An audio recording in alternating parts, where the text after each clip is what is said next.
masyadong ginalingan yata. Good morning. God is good and all the time.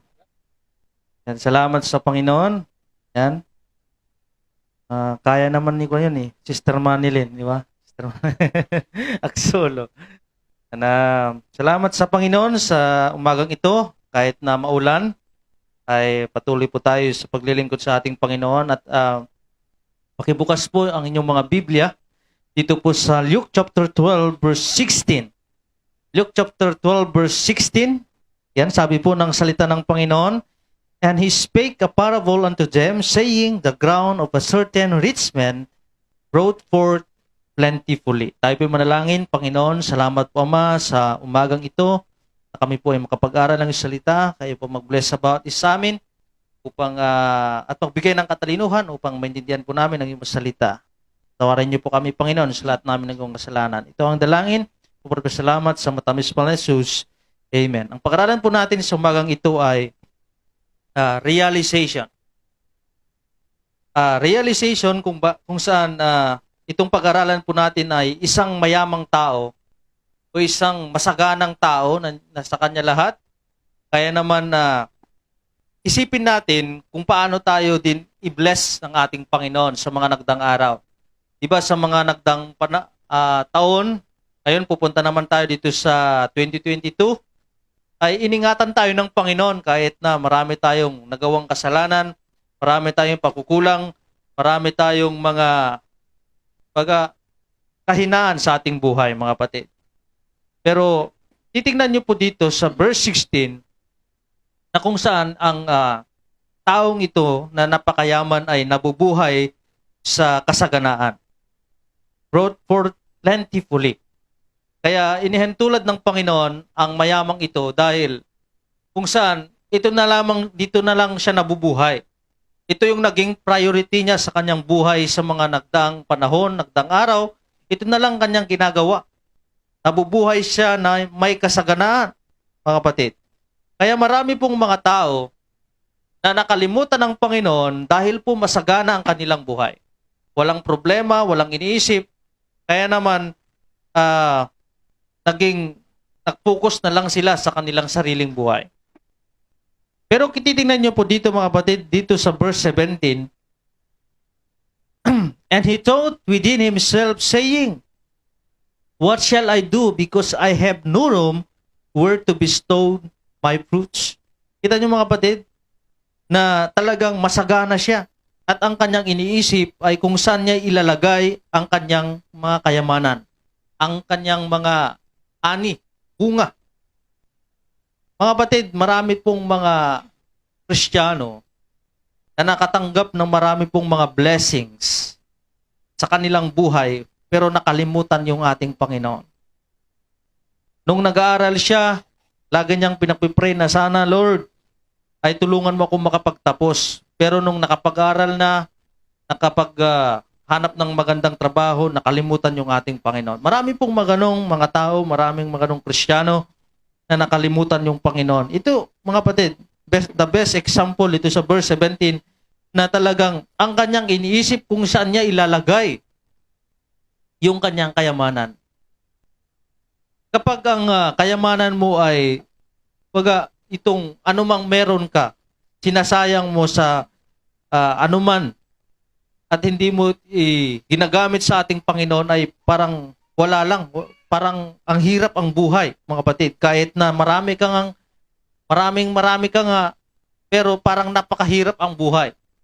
Kasi nga mga kapatid, tulad ng dito sa verse 17, na ang kanyang iniisip kung saan niya ilalagay, mga kapatid. Sa dami niya, ng kanyang kayamanan kung saan niya ilalagay. So ang tawag dito mga kapatid, kung tayo pa ay blessing, diba? Kapag ikaw naman ay mahirap at bibigyan ka ng 5,000, 10,000, napakalaki ng bagay yun para sa iyo. Kahit ngayong 1,000 ay napakalaki ng bagay. So, na-appreciate mo, tawag doon ay blessing. Hindi mo inakala, hindi mo naisip na makatanggap ka ng ganun. Masaya ka. So, marami pong mga pagkakataon na ang dami pong blessing na binibigay sa atin ng Panginoon ng higit na higit pa. Mas marami pa doon, mga kapatid. At tulad dito sa verse 17, kung saan ko ilalagay. Kung sa Kristiyano ito, kapag marami siyang blessing, alam niya agad yung kanyang isipin. Diba mga kapatid? Alam niya agad kung saan niya ilalagay. So, sa verse 18, kita nyo naman dito mga kapatid, dito sa verse 18, sabi niya, at sinabi niya, ito ang gagawin ko, igigiba ko ang aking mga bangan at gagawa ko ng lalong malalaki at doon ko ilalagay ang lahat ng aking butil at ang aking mga pag-aari. Kita niyo mga kapatid? Busy siya sa kanyang kayamanan, busy siya sa kanyang hanap buhay, busy siya sa kanyang ginagawa sa buhay. Wala na siyang panahon sa Panginoon, kundi yun na lang ang kanyang iniisip. Kaya, alam niyo mga kapatid, itong parable na ito, si Jesus mismo nag-kwento. Siya mismo nag-illustrate. So, ibig sabihin mga kapatid, na tayo mismo ito mga kapatid. Kumbaga, na-busy tayo sa ating buhay, sa hanap buhay, kaysa yung nagbibigay buhay. Sabi niya dito, kailangan, dapat sana ay magpasalamat sa Panginoon. Kundi, hindi mga kapatid, hindi siya nagpasalamat, kundi na-busy siya sa paggawa ng mga bagay upang doon niya ilagay yung kanyang mga kayamanan. Dito sa verse 19, kita nyo dito, and I will say to my soul, Soul, thou hast much good laid up for me many years.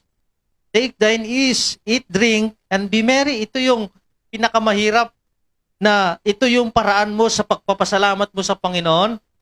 Yung maglasing ka, magpasaya ka sa buhay mo, kung ano pa yung gagawin mo dyan. Sabi niya, take thine ease, eat, drink, and be merry.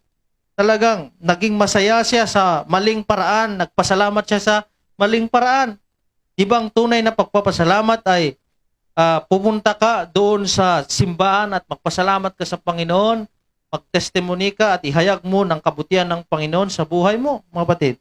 So marami pong mga tao na once a year lang sila pupunta sa church, di ba? Punta lang sa church ngayon na bagong taon, magpasalamat muli. Lang sila magpasalamat, Pasko, magpasalamat sila sa Panginoon. Hindi mga kapatid, dapat araw-araw tayo magpasalamat sa Panginoon. Tulad dito sa verse 19, nasabi niya dito, ang gagawin ko ay, sasabihin ko sa aking kaluluwa, marami ka ng pag-aaring nakakamalig para sa maraming taon. Kita niyo mga kapatid, marami na akong pera, marami na akong kayamanan, marami na akong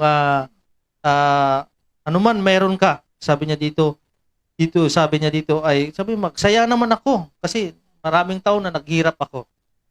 Pero sabi niya dito dapat, dito sa verse 20, itong sabi ng Panginoon, but God said unto him, thou fool, this night thy soul shall be required of thee, then whose shall those things be which thou hast provided? Datapwat sinabi sa kanya ng Diyos, ikaw ay nahaling.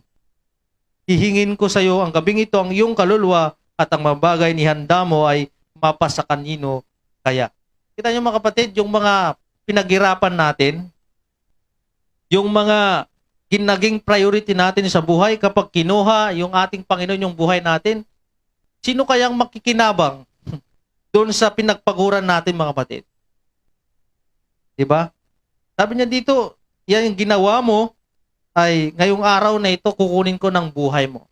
Pag ganun yung sasabihin ng Panginoon sa atin mga kapatid, napakahirap yon na kukunin yung ating buhay dahil nga mali yung ating ginagawa. Minsan mga kapatid, nagtataka tayo bakit tayo pa yung mga Kristiyanong naghihirap. Parang nahihirapan tayo lagi. Ang kailangan lang natin mga kapatid ay maging makontento tayo, anumang meron tayo. Hindi tulad itong mayaman na napakaraming ang kayamanan, pero hindi siya nakukontento sa kanyang buhay, hindi siya naging masaya. Ang iniisip niya lang ay yung kanyang pansariling buhay. Kaya ang nangyari sa kanya mga kapatid, sabi ng Panginoon sa kanya, gayon din, kukunin ko ang iyong buhay. So kapag titingnan niyo dito sa verse 20, nag-invest sa sarili pero iba ang nakinabang. Di ba kapatid? Ang dami niyang naiwang kayamanan. Pero kung ito ay inimbest niya sa Panginoon, nung nandito pa sa lupa, talagang naglingkod siya. Lahat ng kanyang, ano man ang kanyang naging priority sa buhay ay nandun pa rin yung ating Panginoon. Hindi naman na ibigay mo lahat sa Panginoon. Ibig sabihin, mga kapatid, yung pasalamatan mo yung Panginoon, yung kanyang mga blessing na binigay sa iyo sa pamagitan ng pag-alay mo ng iyong buhay, pagbibigay mo at pagbabalik mo ng anumang binigay sa iyo ng ating Panginoon. Tulad dito, mga kapatid, dito sa verse 20, na namatay siya na hindi siya nakinabang. Hindi niya pagkasayang yung kanyang pinaghirapan sa mga ilang taon. Pero kapag ginamit mo yung Panginoon, nag-invest sa Kanya. Kasi pag naglilingkod ka sa Diyos, ibig sabihin, nag-i-invest ka sa Kanya, mga kapatid. At yung kayamanan na yon na binigay mo sa ating Panginoon, dun sa langit nakalista lahat yon. So, nag-invest sa sarili pero iba ang nakinabang. Dito sa verse 21, so is he that layeth up treasure for himself and is not rich toward God. Gayon ang nagpakayaman sa kanyang sarili at hindi mayaman sa Diyos. Ito mga kapatid, kaya magpasalamat tayo, hindi tayo mayaman. Binigyan lang tayo ng Panginoon ng katamtamang buhay. Kasi kapag tayo siguro naging mayaman, ay nakalimutan natin yung ating Panginoon. Sabi niya dito, walang silbi ang kayamanan kung wala rin Panginoon. Gayon nga ang nagpapakayaman sa ganang kanyang sarili. Diba? Ganang kanyang sarili. Mas maganda yung yumaman ka dahil sa blessing ng Panginoon. Yung bang hanggang sa huli ay talagang ramdam mo yung pag-ibig ng Diyos, nagtataka ka bakit hindi mo in-expect na hindi naman ganito. Pero ang nangyari, mga kapatid, ay nagugulat ka na lang na pinagpala ka ng Panginoon sa mga maraming bagay. Yun yung talagang galing sa Panginoon. Ano pa, mga kapatid? Sabi niya dito, verse 22, at sinabi niya sa kanyang mga alagad, sabi ng Panginoon sa kanila, si Panginoon Jesus, kaya nga, sinasabi ko sa inyo, huwag kayong mga balisa sa inyong pamumuhay. Kung ano ang iyong kakainin, kahit sa inyong katawan, kung ano ang iyong daramtin. Kita niyo, mga kapatid? Minsan ay nag-worry tayo sa ating mga pangailangan. Siyempre, natural yun. At natural talaga yun, mga kapatid, na mag-worry tayo. Lalong-lalong na kapag wala tayong pambili ng bigas, wala tayong pera, talagang mag-worry ka. Pero sabi ng Panginoon ay ang pinakamabisang gawin ay mag-focus ka sa Kanya. Manalangin ka. Lumapit ka sa Panginoon. Lumapit ka sa tao pero una mong lumapit ka sa Panginoon para gagamit siya ng taong tutulong sa iyo. Sabi niya dito, huwag kang mabalisa. Sabi niya sa mga disciples, huwag kayong matakot, huwag kayong mabalisa sa anong buhay na meron kayo, kung ano ang inyong kakainin kahit sa inyong katawan, kung ano ang iyong daramtin. Bakit? Mga kapatid, ang kailangan mo lang mag-focus sa Kanya. Sa verse 23, bakit? Sapagkat ang buhay ay higit kaysa pagkain at ang katawan kaysa damit. Ibig sabihin nito, mga kapatid, na mas mahalaga dapat yung nagbibigay buhay kaysa yung ating mga hanap buhay, mga kapatid. Sabi niya, the life is more than meat and the body is more than raiment. Ibig sabihin, mga kapatid, mas mahalaga yung mag-aral ka muna sa Panginoon, paglingkuran muna yung ating Panginoon, bago yung ating sarili, mga kapatid. Yung kaluluwa natin, dapat ito yung priority natin. Sabi niya dito, the life is more than meat and the body is more than raiment. So ano pa, mga kapatid? Dito sa verse 24, sabi niya, wariin ninyo ang mga uwak, yan, na hindi sila naghahasik, ni nagsisigapas man, na walang bangan, ni kamalig man, at sila'y pinakakain ng Diyos, gaano ang kahigtan ng kahalagaan ninyo kaysa mga ibon. Diba? Mismo yung Panginoon, yung mga ibon nga, hindi sila nagtatanim, sila naghahanap buhay, bakit nakakain sila? Tayo pa kayang mga Kristiyano? Tayo pa kayang mga anak ng Diyos? Tayo pa kayang naglaging nasa ministry? Tayo pa kayang laging involved sa gawain ng Panginoon? Tayo pa kayang magugutuman? Hindi mga kapatid. Naniniwala ako na tutulungan tayo ng Panginoon. Yes, mahirap. Ihirap tayo. Pero naniniwala ako na hindi tayo pabayaan ng Panginoon. Gagawa at gagawa pa rin ng Panginoon para maipakita niya na mahal tayo ng ating Panginoon. Diba? Sa mga nagdaang araw, nagdaang taon, hindi tayo pinabayaan ng Panginoon. January, ngayon, December na. Hindi tayo pinabayaan ng Panginoon. Hindi tayo ginutom. Nagdaan pa yung pandemya, mga kapatid. Diba? Nagdaan pa yung virus. Hindi tayo nagkasakit. Hindi tayo natamaan ng virus. Ibig sabihin, mahal tayo ng ating Panginoon. Kaya sabi niya dito, verse 24, kahit mga ibon nga, hindi sila nagtatrabaho. Tayo pa kaya na gumagawa at sumusunod sa kalooban ng Panginoon? Mga kapatid, talagang ang Panginoon natin ay napakabuti. Gawin mo lamang yung kanyang kagustuhan. Ano pa? Verse 24.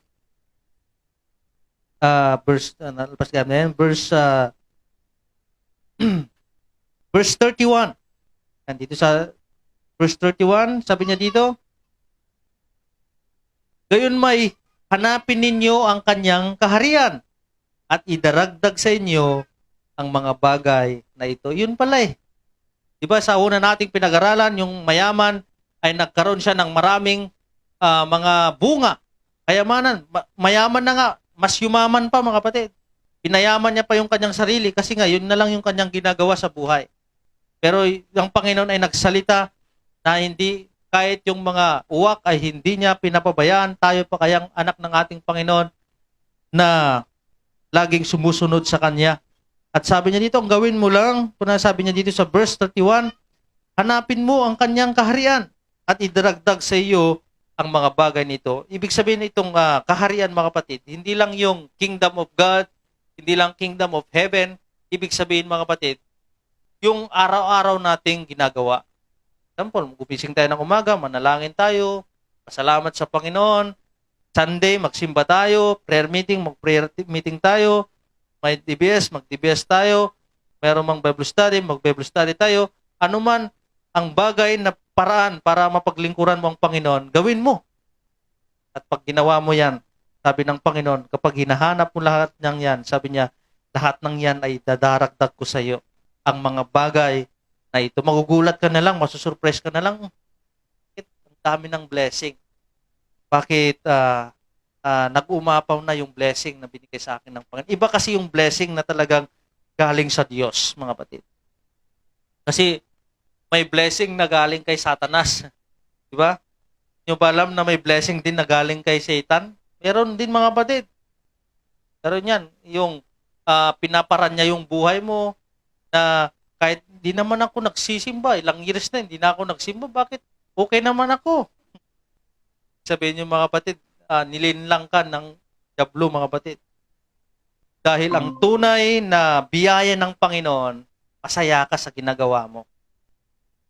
Especially sa paglilingkod mo sa ating Panginoon. Yung tanungan ni kapon, ni manager sa akin, Pastor, kung hindi nagkasala si Eva, ay siya lang ba yung mapaparusahan? Siguro hindi tayo mapaparusahan.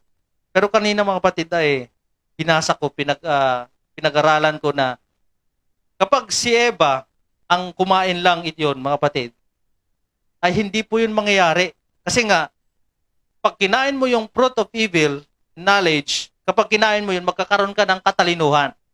So ngayon, kapag kinain yun, si Eva lang ang nakakain yun mga kapatid, siya lang yung nakakaalam ng mali at tama. So si Adan, siya lang yung hindi makaalam kasi hindi niya nakakain. Pero hindi yung mangyayari.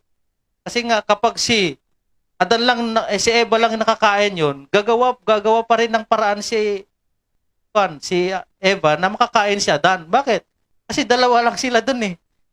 Diba? Gagawa sila ng paraan para makakain siya. At saka, kita yung mga kapatid, ang Panginoon, hindi siya naglagay ng sword doon sa doon sa fruit and knowledge and good and evil. Hindi siya naglagay doon para hindi ka makapasok. pwede ka talagang pumunta doon. Pero sinabi niya na wag nyo nang kainin yon. Pinagsabihan lang siya. So, nagbigay siya ng, warning sa kanila. Pero pumunta pa rin si Eva, mga kapatid. Dahil alam niya, si Satanas, alam niya, ng kahinaan ng lalaki ay yung babae. So, kung isipin niyo mga kapatid na ang tao pala kapag walang knowledge ay talagang malilito sa kanyang kaalaman tungkol sa katotohanan. Kaya nung unang panahon, ang unang nangyari, pag kinain mo yung fruit of knowledge and evil and good, ibig sabihin mga kapatid ay magkaroon ka ng katalinuhan. So ngayon mga kapatid, tayo naman dito sa ating pinag-aralan, realization. Tunay nga mga kapatid, na hindi lang nabubuhay ang tao sa tinapay, kundi dapat nabubuhay sa salita ng Panginoon. Tulad nito, kita niyo mga kapatid, ang taong mayaman ay nandyan na lahat, pero ang nung ginawa niya, nagsaya siya, nakalimutan yung Panginoon. Pero pag titingnan nyo doon sa pababa ng verse na ito, na sinabi po ng Panginoon, kahit yung uwak nga hindi nagtatrabaho, pero nabubuhay sila. Tayo pa kaya na taon, special na ginawa ng Panginoon, pinapabayaan tayo ng Panginoon. Ibig sabihin, sabi niya sa verse 32, hanapin mo lang ang Panginoon, paglingkuran mo lang ang Panginoon, sundin mo lang ang kagustuhan ng Panginoon. Sabi niya dito, lahat ng bagay ay bibigay sa iyo ng Panginoon na hindi mo inasahang mga bagay sa buhay mo. Di ba mga kapatid? Napaganda. Sa verse 34, yan, tingnan natin. For whether your treasure is, there will your heart be also. Kita niyo mga kapatid, kung nasaan yung puso mo, yun yung treasure mo. Yung lahat ng priority ng puso mo, yun yung treasure mo mga kapatid. Kaya sabi ng Panginoon, dapat ang treasures po natin ay yung ating Panginoon. Bakit? Kasi nga, ang Panginoon yung source lahat ng blessing, source of victory, source of life, source of blessing, lahat ng source na sa ating Panginoon. Siya yung may-ari ng mundong ito. Kaya sabi ng Panginoon, dapat ang ating treasures, ang ating source ng lahat ng ating pangailangan, lahat ng ating mga tinangkilik sa buhay ay yung ating Panginoon. Kaya sabi ng Panginoon, sapagkat kung saan naroon ang iyong kayamanan, ay doon naman iyong puso. Kapatid, saan kaya yung puso mo ngayon? Sabi niya dito sa verse 37, yan, bigyan pa natin ng mas maliwanag pa na salita ng Panginoon. Verse 37, mapalad. Kita niyo mga kapatid? Yun kanina, yung mayaman, mapalad na yun, di ba? Pero hindi siya nagpasalamat sa Diyos at namatay siya. Na hindi man lang naging kagamit-gamit ang kanyang buhay. Iba ang nakinabang sa kanyang pinaghirapan. Verse 37, blessed are those servant. Yan, blessed. Ilalaan niyo mga kapatid, ang servant ay tayo po yun. Tayo mga anak ng Diyos. Blessed are those servants whom the Lord, when He cometh, shall find watching. Verily I say unto you, that He shall gird Himself, and make them to sit down to meat, and will comfort and serve them. Sabi ng Panginoon, mapalad yung mga alipin, dumating ang Panginoon ay maratnan nagpupuyat ng katotohanan. Sinasabi ko sa inyo, na siya'y magbigkis sarili, sila'y paupuhin sa dulang lalapit sa paglilingkuran niya. Kita niyo mga kapatid? Ibig sabihin, ang buhay natin, dapat, yes, magtrabaho tayo, maghanap buhay tayo, pero wag nating kalimutan ang ating Panginoon. Kasi mahirap na, baka darating ang Panginoon sa atin, ay madatnan niya tayong hindi tayo gumagawa ng kanyang kalooban, kagustuhan. Ang kinakatakutan ko noon mga kapatid, ay yung bang gumagawa ako ng masama. Nasa kasiyahan ako, nandyan ako sa masayang bagay na wala sa Panginoon, tapos bigla siyang dumating, nakakahiya yun mga kapatid. Na maratnan kang Panginoon na dapat sana ay nasa church tayo, maratnan niya sanang naglilingkod tayo sa Kanya, tapos iba yung ating ginagawa. Sabi ng Panginoon sa verse 37, blessed, mapalad, mapapalad. Sabi niya dito, mapapalad, ibig sabihin, mga tao, mararami, mamadid, mapapalad, yaong mga alipin, na kung dumating ang Panginoon, ay maraming nangagpupuyat. Di ba, pagbabasa ng Biblia, nakapagpupuyat ngayon, pati nga pag-Facebook, nakapagpupuyat yan, pag-YouTube, nakapagpupuyat yan, mga patid. Kahit yung paglilingkod natin sa Panginoon, napakahirap yan. Tanyo, punta tayo ng Bible study, umuulan. Diba? Pwede tayong, hindi na ako pupunta, pastor, kasi maulan. Diba? Malamig, maligo. Diba? Maraming paraan, maraming dahilan kung isipin natin. Pero, yung mga taong walang dahilan, yan yung mga taong mapapalad. Yan yung mga taong ibinibless ng Panginoon. Yung bang nagtatrabaho na wala nang rason. Sige nga, gawin mo na dyan. Gawin na lang, walang rason. Yun yung mga taong lagi pong nabibless. At laging binibigyan ng blessing yung mga taong gagawin talaga yung kanilang tungkulin. Kasi biblical, mga batid. Hindi po ako nagsabi nito. Panginoon mismo, blessed are those servants whom the Lord when cometh shall find watching. Patuloy sa paglilingkod sa Panginoon. Kaya nga, bakit ang pastor natin, mga kapatid, ay lagi niyang sinasabi na maglingkod kayo sa Panginoon, magpatuloy kayo sa Panginoon. Ibig sabihin, mga kapatid, na kasi darating ang araw na darating yung ating Panginoon na hindi natin alam kung kailan, mga kapatid. So, sa verse 47, yan, dito sa verse 47, sabi po ng salita ng Panginoon, yan, baba tayo sa verse 47, sabi niya,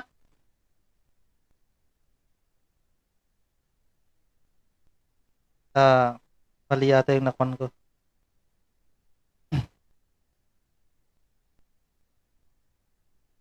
Ay, ito nga. Sabi niya sa verse 47, at yaong aliping nakaalam ng kalooban ng kanyang Panginoon at hindi naghanda at hindi gumawa ng alinsunod sa kanya, kalooban ay papaluin ng marami. Kita niyo, mga kapatid? Napakahirap yun na ang Panginoon ay talagang papaluin tayo. Kapag hindi niya, sabi niya, ang yaong aliping nakaalam ng kalooban ng kanyang Panginoon at hindi naghanda at hindi gumawa ng alinsunod sa kanyang kalooban ay papaluin ng marami. Kita niyo, mga kapatid? Napakahirap yun. Diba sa una nating binasa na ang mga servant, mga Kristiyano, mga anak ng Panginoon ay pagpapalain kapag sila ay nagpapatuloy at patuloy sa paglilingkod sa ating Panginoon. Pero dito sa verse 47, ang taong madatnan niya na hindi gumagawa ng kanyang kalooban at hindi siya naging handa, sabi niya pagpapaluin ng Panginoon. Baka ibang palo na to, impyerno pupuntahan nito, o di kaya consequence, o di kaya pagpapalo, mga batid. Hindi na pagpapala, hindi pagpapalo na, napakahirap yon. Itong last na verse na ating pag-aralan, mga batid, ay dito sa Acts chapter 20, verse 19. Acts chapter 20, verse 19, nasabi po ng salita ng Panginoon, sabi niya dito, serving the Lord with all humility of mind and with many tears and temptations which befell me by the lying in wait of the Jews.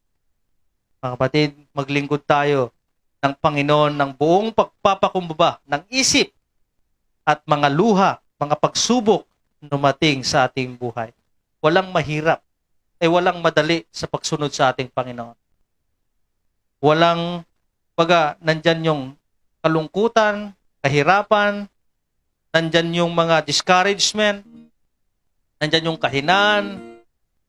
Marami po tayong mga hadlang. Sana, mga kapatid, na isipin natin na hindi natin mapaglingkuran yung ating Panginoon. Pero sabi po ng salita niya, serving the Lord with all humility of mind. Kasi nga hindi natin mapaglingkuran ang Panginoon hanggat mataas yung ating mga pride, mga kapatid, yung ating buhay. Kailangan ibaba po natin ito at sabi niya dito, sumunod tayo, paglingkuran natin ang ating Panginoon hanggang sa kanyang pagbabalik, mga kapatid. Itong susunod na 2022 ay isipin natin na sana ay bago naman tayong buhay, bagong pag-asa, bagong decision sa ating buhay na sundin natin yung ating Panginoon, kapatid. Na hindi, kasi nga, itong buhay natin parang umihirap na, mas lalo pang naghihirap po tayo dahil sa pandemya, dahil sa virus, daming mga restriction. Kaya dapat, mga kapatid, itong 2022 ay maglingkod tayo sa Panginoon. Dapat maging busy tayo sa Kanya. Kasi sabi nga dito, pag ikaw ay naging busy, ginagawa mo yung kalooban ng Panginoon, ay mas maging mapalad ka at mas marami kang matatanggap na blessing. Yes. Salamat sa ating Panginoon sa umagang ito, naway nakapagbigay muli tayo ng kumbaga encouragement sa bawat isa na magpatuloy tayo sa ating Panginoon. Tayo po manalangin. Panginoon, salamat po Ama sa salita po ninyo. Tunay nga Ama na sa mga nagdaang taon ay napakabuti po ninyo. At sa susunod na taon, naway magawa po namin ang kalooban, kagustuhan, at hiling po namin na tulungan niyo po kaming magbago, Panginoon, maging sa aming buhay, sa aming isip, na magkaroon kami ng focus of mind sa paglilingkod namin sa inyo, Panginoon. At gamitin namin ang aming buhay sa paglilingkod po namin sa inyo. Itulad nitong parable na illustration, Panginoon, na talagang yun lamang kanyang sarili ang inisip, hindi kanya inisip, Panginoon. Kaya sa umagang ito, ibinabalik po namin ang lahat ng pasasalamat at pagpupuri sa iyo, Panginoon, dahil tunay nga napakabuti po na yung Panginoon. Hindi niyo po kami ginutom, hindi niyo po kami pinabayaan, hindi niyo po kami, Ama, na pinakita na kami po ay napabayaan. Tunay na kayo po'y Diyos ng buhay na nagbigay po sa amin ng lahat-lahat, Panginoon. Salamat po na meron kaming Panginoon na pinaglilingkuran namin ngayon na totoo at ramdam po namin ang iyong presensya at pagmamahal, Panginoon. I-bless niyo po ang bawat isa, maging mga kapatid po namin nandito ngayon sa church, sa mga kapatid po namin nasa Google Meet, sa mga nanonood po sa aming sa live. Panginoon, hiniling ko po na kayo po mag-bless sa bawat isa. Maraming salamat po, Panginoon. Ito aming dalangin, papuri at salamat sa matamis pa na Jesus. Amen.